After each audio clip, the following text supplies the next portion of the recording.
Every week, the Xfinity editors pick the TV show, movie, or special event they are most excited about right now. And this week, I'm going to go first because I am so excited about this absolute abomination of a TV show I'm about to talk about. And the premiere that I am looking forward to most this week is the absolutely bonkers reality series Squid Game: The Challenge, which premieres November 22nd on Netflix. Let's take a look at the trailer.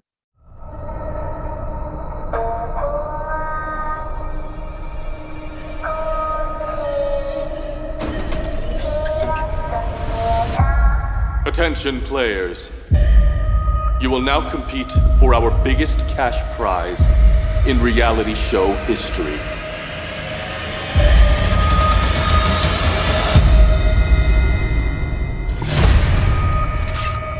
You have got to be kidding me. Oh my God.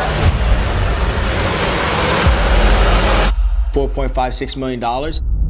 People do a whole lot worse for a whole lot less.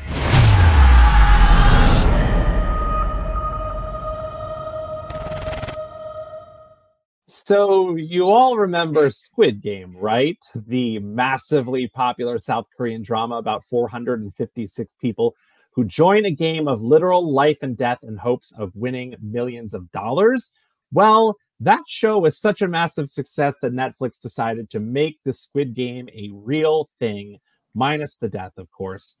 In Squid Game: The Challenge, 456 real people compete in games inspired by the original show in pursuit of winning $4.56 million. The show has already been the source of controversy as several contestants spoke to Rolling Stone about allegedly inhumane filming conditions that include bitter cold, early start times, lack of food, and long stretches of immobility that sparked medical emergencies on the set. Rolling Stone also reported allegations that the show was rigged to favor a handful of social media influencers, while other contestants were wearing fake prop microphones and were merely extras who were never going to win at all. But like, I kind of need to see this show. Like, I also love that, you know, the creators of the show completely missed the irony or the lesson in the Squid Game series, which was making people do inhumane things for entertainment value and money. And then they said, hey, we're going to do that same thing. But like, I'm going to watch this and I'm going to love it. Like, sorry. I don't know who's more to blame. Like the fact that they're, like you said, doing the show after not learning the lessons of the scripted show, or like the contestants complaining. Like, what did they expect? The show is horrifying, and they're signing up to do this. I'm with you though. Like, I feel like I have to watch just to see it. I think the specific complaints about like being like immobile or not moving for a long period of time was during the red light, green light game, where the whole thing is you're supposed to stand still. So like, yes, I get it. Like, probably like waking up at 2:30 in the morning and standing on like hard metal floors in 30-degree weather is probably pretty brutal. But like, you watch Squid Game, right? It's not supposed to be fun. I feel like they're getting off pretty light because, to your point, the original show had them die. So, like, I don't know, you getting to go home versus actual death. I think you're getting off pretty light. And me personally, if I was the producer, I'm having them sign waivers saying, "Hey, if you just don't make it home, sorry, this is all for entertainment." They all signed like NDAs, so they spoke anonymously to Rolling Stone, but one bit I did pick up on is that all the contestants are outfitted with exploding blood squib packs. So like when they're eliminated, they're like they explode essentially. Like they've really made it try and feel just like Squid Game. It's so unbelievable, but I can't wait. I can't wait to see TV. this. Yeah. Also, this is peak TV right here. Who said peak TV is dead? This is peak TV. Do we know the meaning behind that? The grand prize total? That's like a random number. Is that what it was in the show? I think it was different in the show, but there's 456 people, and $4.56 million. Oh, I think it's for oh. each person. I'm terrible at math, but what is that math in? Is that I think 100,000 a person, right? 100,000 a person? Thanks, Kwam. I'm not sure. I could be totally Math wrong. editor. Yeah, exactly. That works for me. So I think that's the meaning of it. But I think they also all like live and maybe, I don't know, sleep together in that giant bunk room. I expect nothing less. I want, if we're gonna make a Squid Game show, a reality series, make it as close as to the original show as physically. Like there should be an episode where they're just killing each other throughout the night. Like I'm serious. I'm so serious. Like Bob. what? This is a Squid Game. How you gonna make a show called Squid Game? Watch the original series and then not expect to get smacked over the head while you're sleeping in a surprise ambush. Like this should be all. You should know what to expect. Everyone should know what's going to happen. There may be some element, because I know there's lots of twists and turns. There may be some sort of like mini game where people get eliminated at night. I don't know. I'm just guessing, but it seems like we don't know everything about this series so far. But yeah, I'm excited for it. Let's move on. Maddie, what is the premiere you're most excited about this week? Yeah, I'm going to switch gears, a little more family friendly.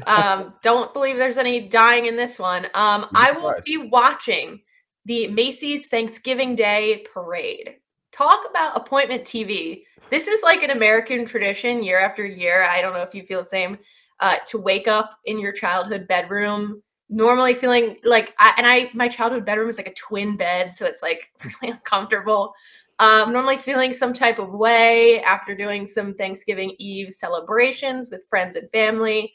Turkey's probably already in the oven at this point in the morning. Personally, I'm already being put to work on prepping the sides for dinner.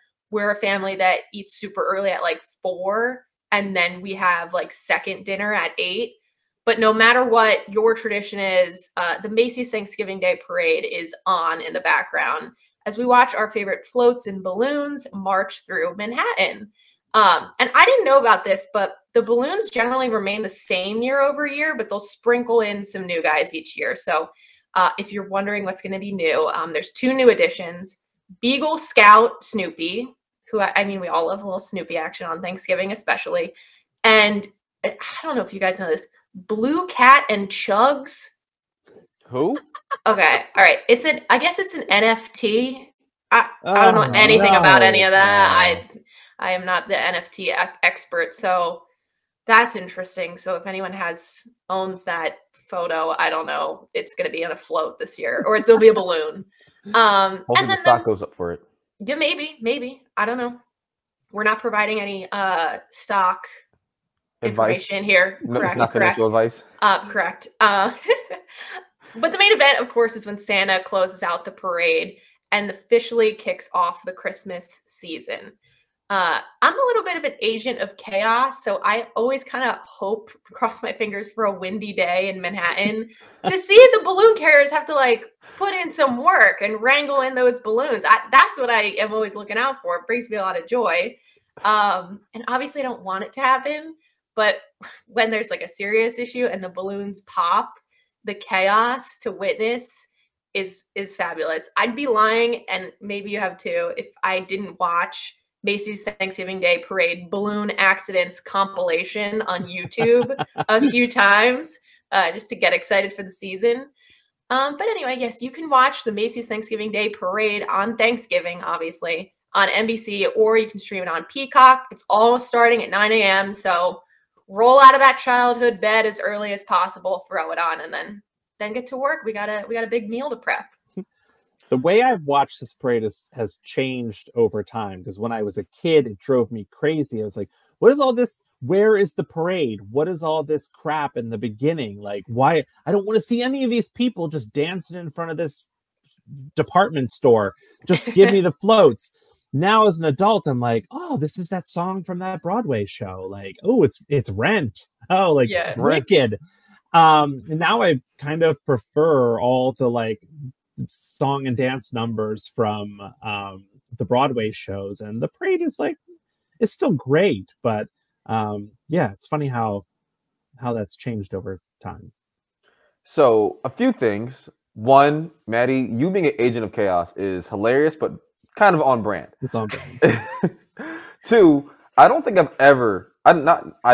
I know I've never ever watched the Macy Day Parade. What? Yep, never watched it. And yeah, also you saying like early dinner, that's pretty standard. You know, my family usually around like 3 or 4, so I think it's pretty standard. But yeah, no, football's on. What are y'all talking about?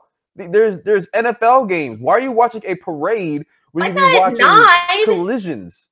No, not at 9. There's games on throughout the entire day. Well, I think it ends well, we'll get to it in the next segment, but I think it ends at 12, and then something else picks up on NBC and Peacock. So just we'll get to that later. But I hear you. You got to be watching football, but this is a little like pregame to the football. Is getting pumped watching people lip sync on floats. Like, what more can you want? And also, someone does die. The turkey. The turkey is the main victim in this all.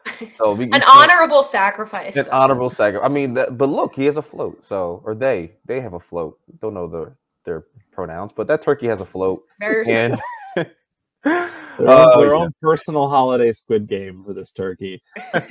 Kwam, what is the premiere you're most excited about this week?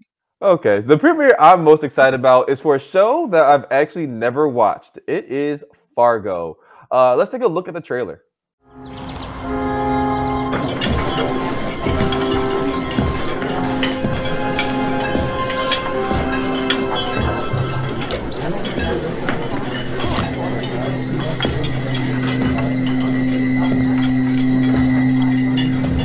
Who do I gotta kill to get a coffee?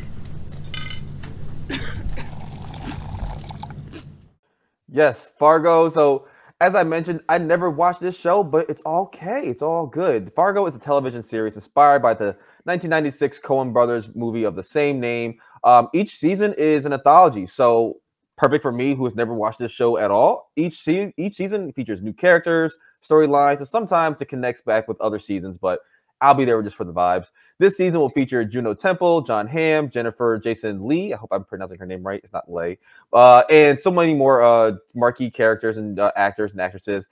This season is set in Minnesota, North Dakota in 2019. Juno Temple stars as Dorothy Lynn, who is a seemingly typical Midwestern housewife who lands herself in some hot water with the authorities. And I love a good dark comedy series. I love a good mystery, and this show is kind of a combination of all that. And I love an ensemble cast. As I mentioned, it features some huge names, and I've heard only really good things about this show. And the fact that it's an anthology series means that I don't have to go back and watch previous seasons to really understand what's going on for this season. So everything's right up my alley. David, I'm sure if you've seen Fargo at least once before. I have the movie and the show, and you're right. It's excellent, and I don't think there's been a miss so far in terms of seasons and stories. I'm really excited about this one. We got a really beefy looking John Hamm out there doing his cowboy thing. Love Juno Temple. Love Jennifer Jason Leigh, who's like making sort of a comeback the last few years thanks to Quentin Tarantino and some of the stuff he's put her in, and Fargo, of course. So yeah, I'm really psyched for this new season.